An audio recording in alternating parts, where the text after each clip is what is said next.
he often dreamt about being a medieval knight. But today I will give you 10 reasons why it might have been better to being a medieval peasant instead. You don't believe me? Well, let's get into the video of today.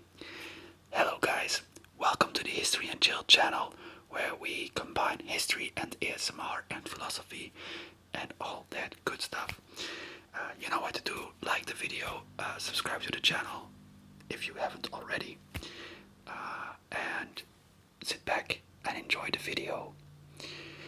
So, the first number one reason, the biggest reason why people often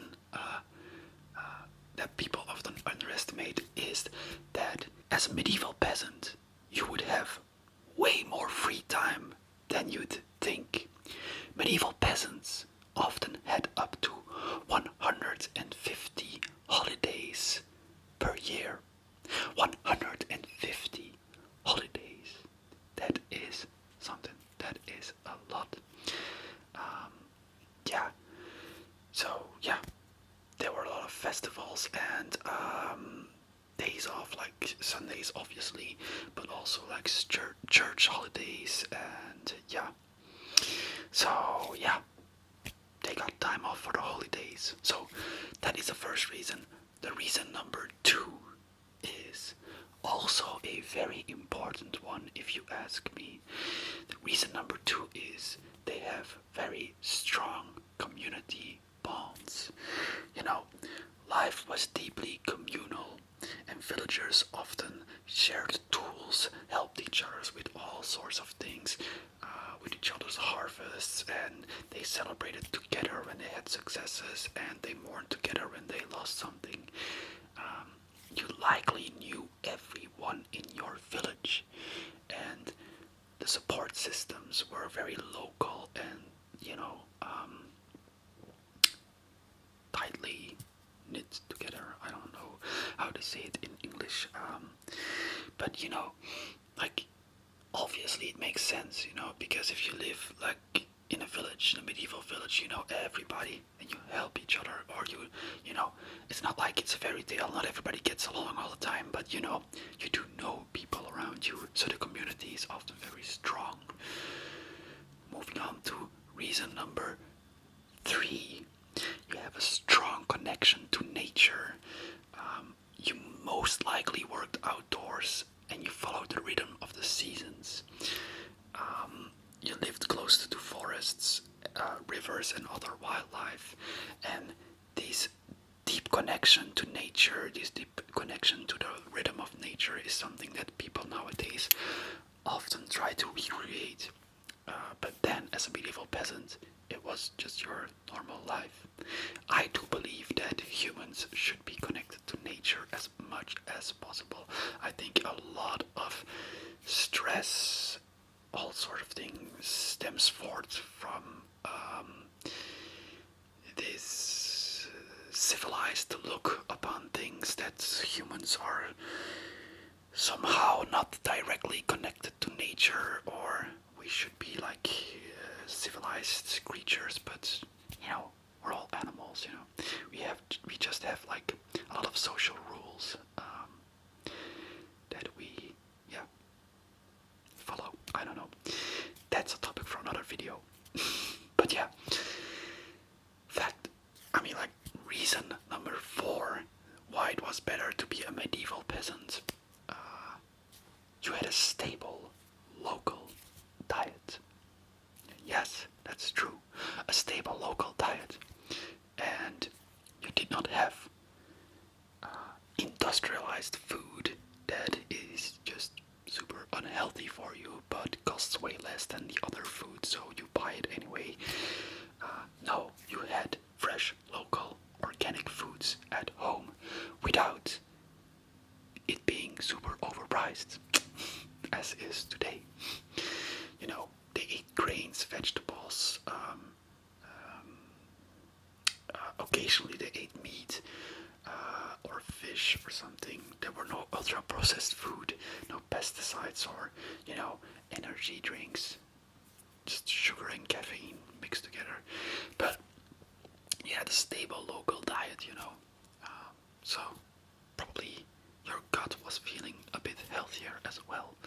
Um, Moving on to reason number 5, and this is a very big one because in medieval times there were very low expectations and very stressless life, because there wasn't pressure to climb the ladder or achieve individual greatness. No, not at all. You weren't expected to hustle or chase Instagram-worthy lives or something. Just a simple, predictable life could be fulfilling, and people underestimate this so much, I believe. We are so brainwashed towards individual success that we think we need it to become happy. But, there's thousands of examples of people that achieved the dream life as we portray today, yet years later they are addicted to alcohol or other drugs, or I don't know, fall into this darkness.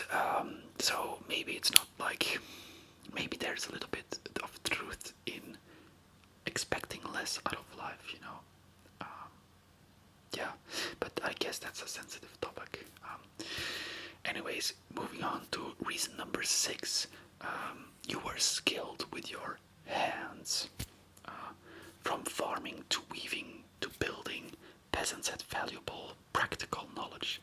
Their skill sets made them self-sufficient and capable in many ways that modern people aren't. And also, I do believe that kind of like,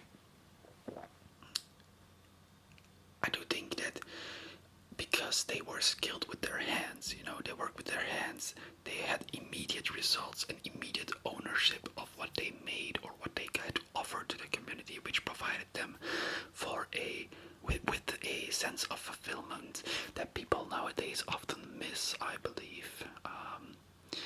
At least sometimes I do feel like, our work often is online or with computers or something like that, and yeah, I do think that if I were to make something with my own hands and it provided a surplus in a community that is close to me, I do think that that would fulfill me more. Yeah, I do think that.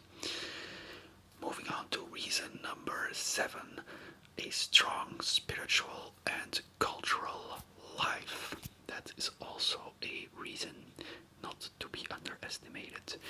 They were religious, and everybody was religious. And you can have your opinions about religion, I do too, but we're in a medieval setting right now.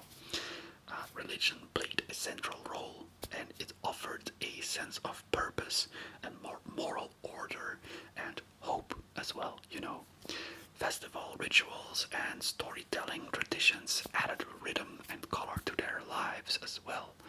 So that's also something that's not to be underestimated, because some people, they say that today, what we have today is a crisis of meaning, because we do not find meaning. And religion in medieval times, that's one thing that it did provide, was meaning in your life. You were, if you lived in Europe, you were a Christian, not necessarily Catholic, but like, you knew that if you live by these rules or dogma or anything, that it provided a sense of purpose, it provided a sense of meaning to your life, to your suffering. But yeah, fact number 8, and that is a very, very, very, very, very, very, very, very, very big one, very big one. Reason number 8 is free healthcare, or at least sort of free healthcare. Monasteries and herbalists and wise women often treated peasants for free in exchange for some food or labor. It wasn't always effective, but access didn't depend on wealth or insurance or anything like that. No, it was just a quid pro quo thing. And I'm not saying that, like, obviously you have to take it with a grain of salt, because I'm not saying like that the healthcare system back then was better. Totally not. But you know, back then you would have believed it to work, so you would like be like, oh yeah, the wise woman from across the street, she can provide me with my with answers to my problems regarding my, I don't know, back pain or something. And if I give her some eggs from my chicken, she would do it for free, you know. So maybe there's a placebo effect going on. I don't know. But yeah, moving on to reason number 9 is access to common lands. And before enclosure movements, many peasants had rights to graze animals, collect firewood, or gather berries on shared lands, helping them survive without needing to own property. So there was a lot of like communal land, common lands as they are called, which is also a very interesting concept, because actually in big cities you kind of see it happening as well. You see people renting pieces of land to do some farming on and stuff like that. But you know, like think about a park. That's also common land. Actually, you cannot graze animals and stuff like that, but you can do enjoy like the nature. So yeah, maybe if it was allowed to like to own chickens and put them in the park, I don't know, something like that, or every street could have like a little piece of land nowadays. It would benefit the community. I'm sure it would. Yeah, the reason number 10 is a reason I forgot to write down. Damn it. But I'm filming now, and if I'm honest, I think I can think of a reason number 10 out of the blue. I said it before, you know, but I'm gonna repeat this one again as reason number 10. The lower expectations. And why do I pick that one to emphasize again? I do believe that, you know, if you are, we as a society, we are often, you know, brainwashed with this idea that we have to do everything all of the time, otherwise we don't mean anything, otherwise we're not enough, and stuff like that. But if you have never, like, if you always thought like I'm a peasant and I'm gonna be a peasant my entire life, it does provide you with a a sense of identity that is already fulfilled without you having to fulfill it, you know. So that's something to think about. But anyways, I'm wrapping this video up. What do you think personally was the best reason why it wasn't so bad after all, being a medieval peasant? Let me know in the comments, and I'll see you guys in the next video.